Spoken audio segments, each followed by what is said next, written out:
and it looked like Chennedy Carter has finally broken her silence about this Caitlin Clark situation. Chennedy Carter just jumped out the window and justified an assault on Caitlin Clark. The WNBA season starts in just a few weeks, and every notable free agent has found a home except one Chennedy Carter, the same Chennedy Carter who delivered that notorious shoulder check to Caitlin Clark last June. Break down that situation that happened. Yeah. So, in basketball a little bit, there's things called talking, what you like to call smack or whatever everybody likes to call it. Yeah. Plays before things are said, that's a part of basketball. While Clark prepares for her sophomore season with skyrocketing popularity, Carter's trying to explain herself on streaming platforms. She claims it was just basketball, just a little tap, but WNBA teams aren't buying it. Is this karma? Is it fair, or is Carter being made an example of for how players should treat the league's new superstar? Let's break it all down. Chennedy Carter has always been kind of up against the fence when speaking about this Caitlin Clark situation. We remember when she first got asked about this during a press conference, she stated that she wasn't going to speak on Caitlin Clark. Now, we know months later, she still hasn't spoken on the whole situation. That is until today. Yes, Chennedy Carter finally broken her silence about the Caitlin Clark hip check. Remember that moment last June when Chennedy Carter deliberately rammed into Caitlin Clark? The incident that would ultimately define Carter's career happened during what should have been just another regular season matchup between the Chicago Sky and Indiana Fever. And Clark. I mean, that's clearly a foul, which was called. The question is, will they call it unnecessary? Chennedy Carter. Let's break down exactly what happened frame by frame. After scoring a basket, Carter veered sharply across the court, not to get back on defense, but with clear intent toward the unsuspecting Clark. There was no basketball reason for this path. The replay shows Carter blurting a few choice words, then eyeing Clark before delivering a hard shoulder check that sent the rookie sprawling to the hardwood. The deliberate nature of this contact was unmistakable to anyone watching. So she was signed to the Chicago Sky with Teresa Weatherspoon, with Angel Reese, with Camila Cardoso, and the rest of the folks. And then we get to the body check.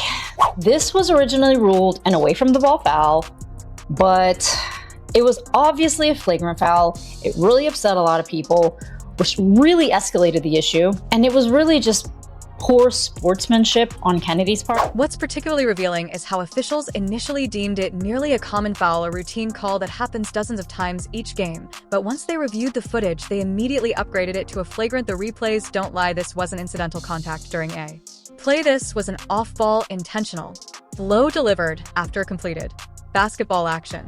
It's one thing pushing Caitlin Clark, and it's another thing blindsiding her. Like, I don't think there's no justification for that. Like, to be honest, we can be honest here. Clark's response speaks volumes about her character. Despite being blindsided and knocked to the floor, she simply got up without complaint, brushed herself off, and focused on the next play. No dramatics, no retaliation, just a professional getting back to work. Meanwhile, commentators and fans erupted in outrage, recognizing that what they'd witnessed wasn't basketball. It was a deliberate attempt to intimidate or harm another player. What little girl wants to grow up and play in a league where you're targeted like that? How do you sit here and profess and demand that everyone take women's sports seriously when you can't even take it seriously enough to not act like a junior high queen on the court? It's stupid.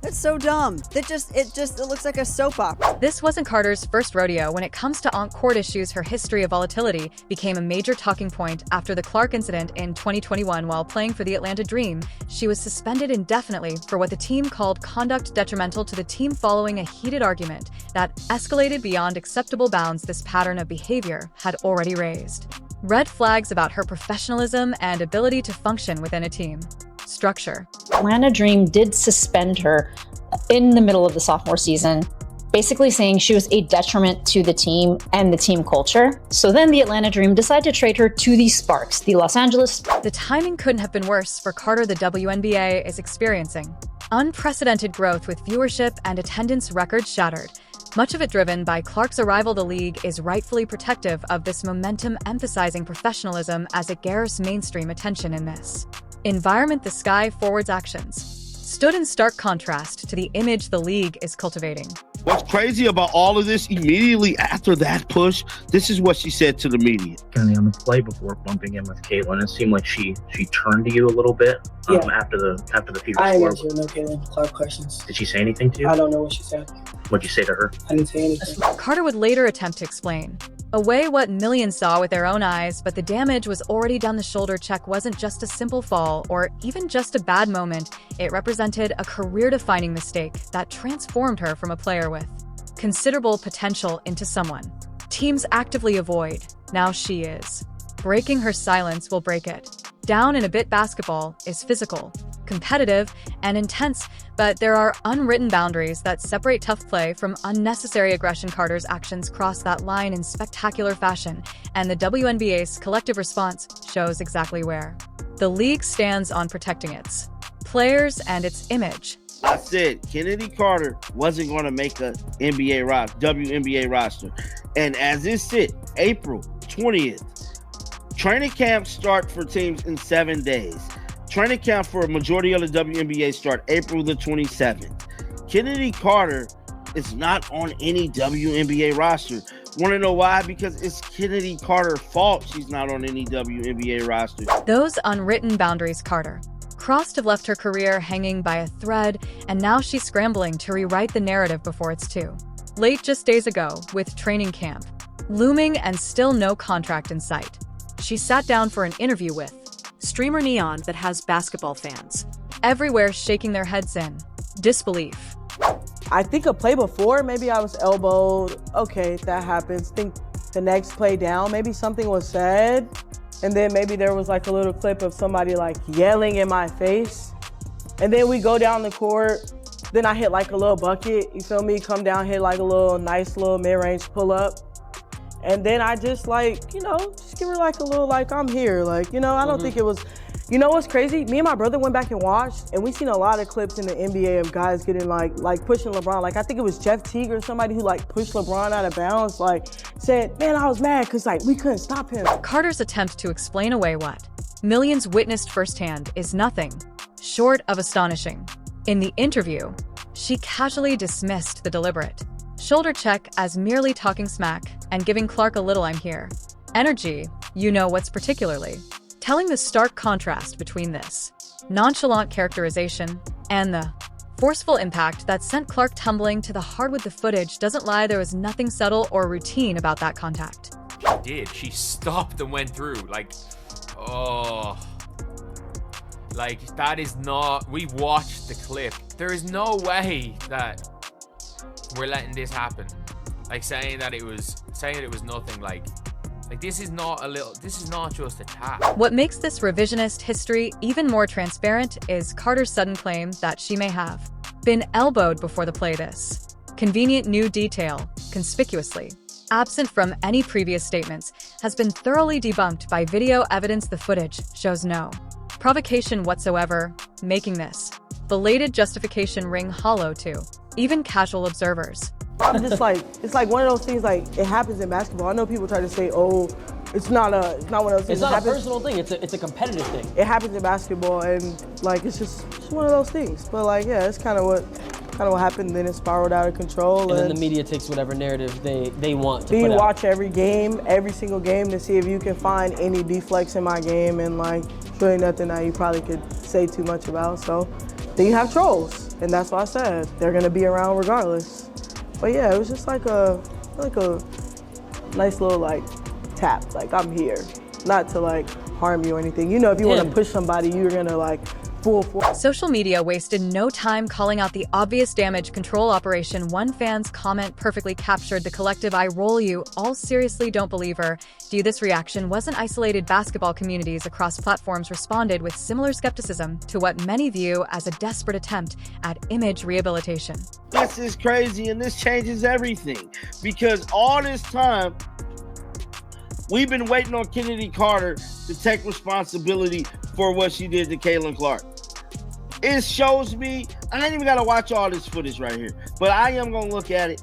But it's showing me right now that she still is not taking responsibility for her actions. She's finna blame this whole situation on Caitlin Clark supposedly talking smack to her. The timing couldn't be more transparent, with the 2025 training camp fast approaching and Carter still.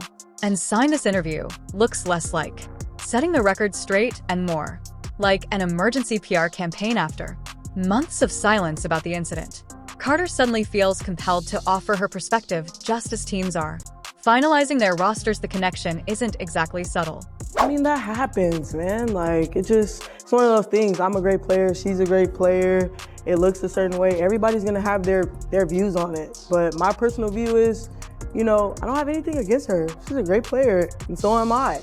And I've got buckets all that season. You know what I'm saying? So, just one of those things that, I love it, though. They think I hate it. I love it. I love when it gets riled up and juicy like that. You feed off of like what people say and shit, and it makes you more motivated. That's what I'm telling you. Oh yeah, I love the hate. I love that. Yeah. Oh yeah. Perhaps the most revealing aspect of Carter's rehabilitation tour is her complete reversal on Clark's abilities. Remember, when she questioned what Clark brings to the table beside three-point shooting, that dismissive tone has magically transformed into praise, with Carter now referring to the Fever star as a great player, and even comparing her to LeBron James. This dramatic shift in rhetoric suggests less of a genuine change of heart and more of a calculated strategy to appear reasonable and remorseful without actually accepting responsibility. This is a bad look, bro. This is her pretty much begging for a team to pick her up. Oh, it's just part of basketball. That's not part of basketball, bro. What you did to Caitlin Clark, you can't justify that assault. Basketball analysts have pointed out how Carter's explanation fundamentally mischaracterizes normal physicality in professional basketball. One analyst cut straight to the heart of the issue. Carter's actions weren't just unsportsmanlike, they represented a threat to the league's brightest star and its future. There's a world of difference between competitive physical play and deliberately targeting another player after the whistle. What Carter still doesn't seem to grasp is that her problem isn't just the incident itself, it's her continued inability to take genuine accountability. By downplaying the severity of her actions and attempting to introduce fictional provocations, she's reinforcing the exact concerns that have made teams hesitant to sign her. Chennedy Carter just jumped out the window and justified an assault on Caitlin Clark. The interview has accomplished the opposite of its likely intended purpose.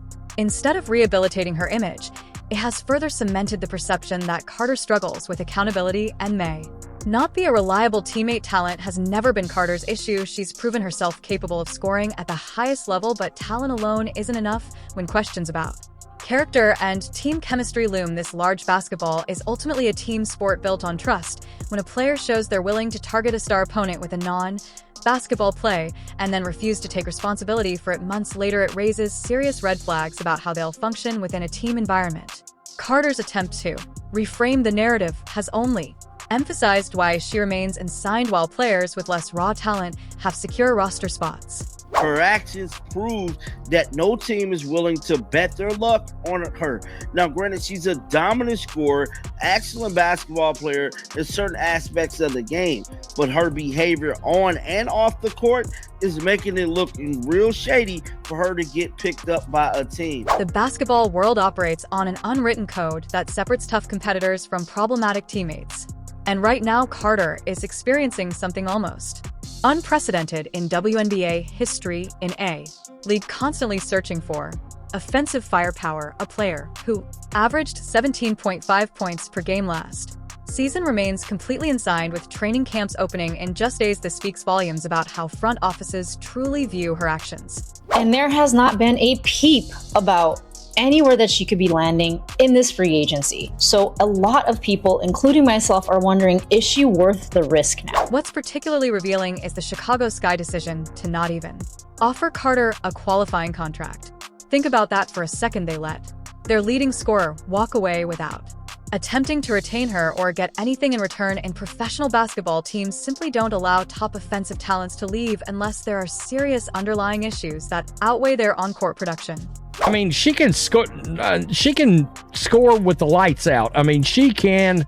She's pure offense, a pure shooting guard, scoring guard, an instant offense. But if you're a team, do you really want her on the team? I wouldn't. When pressed about the decision, Chicago Sky GM Jeff Pagliacca carefully crafted his response, stating that changes to the team staff and roster impacted Carter's fit framing. The move as giving her the best opportunity as a free agent. This calculated corporate speak barely conceals the real story behind closed doors. Reports indicate significant locker room tension and concerns that Carter's presence was creating an environment detrimental to team cohesion. The most damning assessment comes from an anonymous WNBA executive who didn't mince words. They wouldn't touch her with a 10-foot pole. This brutal honesty reveals just how toxic Carter's reputation has become throughout the league when executives are willing to make such statements, even anonymously. It signals a player has crossed from being merely controversial to becoming radioactive. I mean, good luck. Good luck. I don't know who's going to take her. I don't know what teams are going to take her. No, I don't think she's going to the Indiana Fever. I mean, yeah, bring her in after what happened. I don't think so. These concerns extend beyond just one incident with Clark. Teams are worried about Carter's overall impact on their ability to attract and retain other free agents in today's WNBA, where player movement and roster building are increasingly sophisticated. No team wants to risk signing a player who might drive away other talent or disrupt carefully constructed team chemistry. What makes this situation particularly striking is that the WNBA is experiencing unprecedented growth and attention with new broadcasting deals increased corporate sponsorships and exploding viewership. The league is intensely focused on capitalizing on this momentum. Reports suggest the WNBA is considering implementing stricter rules for player conduct, specifically in response to incidents like Carter's flagrant foul. The message is clear: the league will protect its image and its stars during this critical growth period. Come on, cheer for your teammates, be a part of this team, and then ensues an altercation between the two where Chennedy Carter was sent to the locker room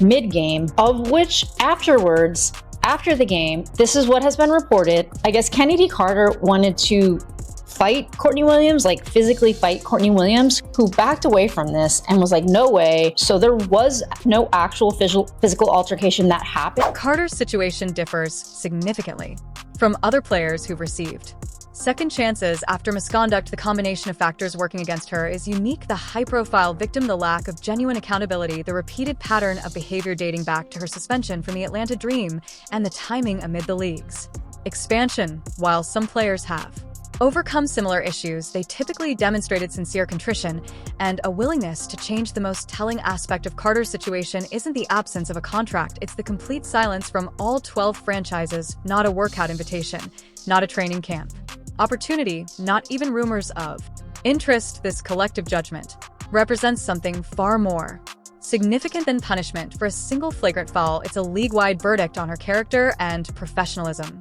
To an extent, like you can criticize, especially on the court, when somebody 100% cheap shots your favorite player.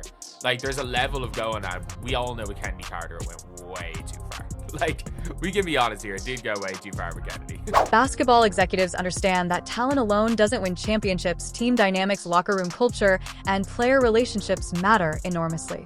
In a sport where 5 people must function as a cohesive unit, Carter's situation demonstrates how quickly a promising career can unravel when a player develops a reputation for putting personal vendettas above team success. As the WNBA prepares for what promises to be its most watched season ever, the contrast between its brightest star and its most notable absence couldn't be more striking. While Clark's star power fuels this unprecedented growth, Carter's absence serves as a powerful reminder that talent alone isn't enough. The league has made its priorities crystal clear: protecting the professionals who embody its values and vision for the future, even if it means leaving scoring talent on the sidelines. Let us know in the comments below if you believe Chennedy deserves not being on a team. Like, subscribe, and turn on all notifications so you never miss out.